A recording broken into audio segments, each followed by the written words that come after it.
President William Ruto, in his reaction to all this political awakening by the Gen Z, there are certain things he did that showed goodwill at that time. You remember the president came out and for the first time had an engagement with the young people on X space, something that we have never seen before.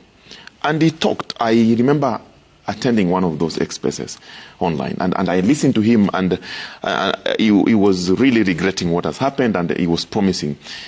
The president came and did an overhaul in cabinet, you know. The president ensured that the IG at that time, Kome, resigned. The president promised a lot of things. What do you mean ensured? I'm sure the president, as someone who sits in the National Security Council, they must have discussed and agreed that in this instance, maybe we need to make changes. So and it was in the interest... You're saying it didn't resign out of conscience? No, he did. But the fact that, the mere fact that the president sits in that council, he must have seen it from his IG that this is the best thing you can do for your country by resigning. That's what I'm saying. And what I'm struggling with is, even when you talk about Operation Action Team, who forms these teams? Is the president aware that they are there, or is not aware? Because I've not seen that report, but who forms them? When a police officer shoots a civilian unarmed, from whose instruction? Where does he get his instruction? When people talk about orders from above, who is the above that give orders? That is why I am a bit worried, because if all these things end up at somebody's doorstep, then action must be taken.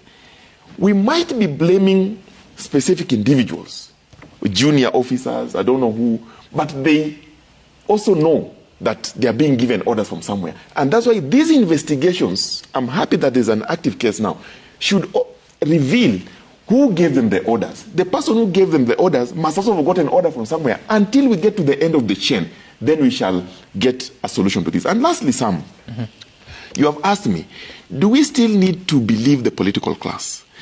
A government is a formation of a political process. Governments are formed through politics.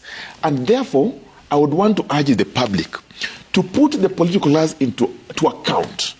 Even if we don't believe them, but let's put pressure on them so that we put people in office that we can believe. We have an opportunity. But you see, Fred, every other election, people have put into office people they believe. Same thing happened in 2022. It is them that walk away from what they preach to the people. Some, I agree with you. But again also, every other election, we have an opportunity. When you make a mistake, you learn from it. If people made a mistake, then they must have learned from it. So they have an opportunity to do the right thing. But even as we're in this government today, as we have the current government, what can we do together to correct the past messes? What can we do together to ensure that we don't repeat it? I am happy we have a very active civil society in Kenya today. We have I'm happy we have a very active LSK. We are happy we have active Kenya Human Rights Commission.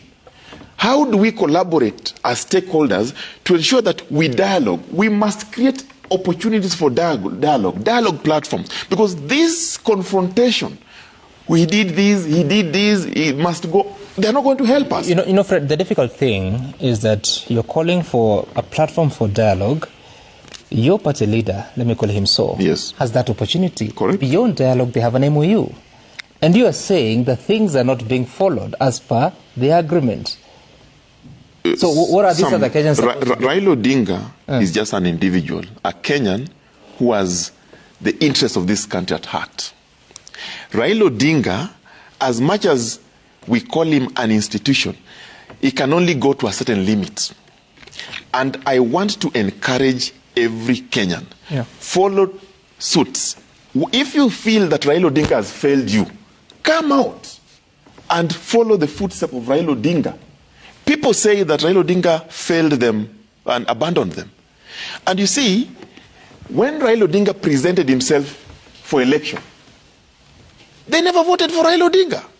When Raila Odinga come back now and say, okay, we lost this election, now Ruto is the president, how do you work with him for the benefit of majority? Again, people say that is betrayal. Okay.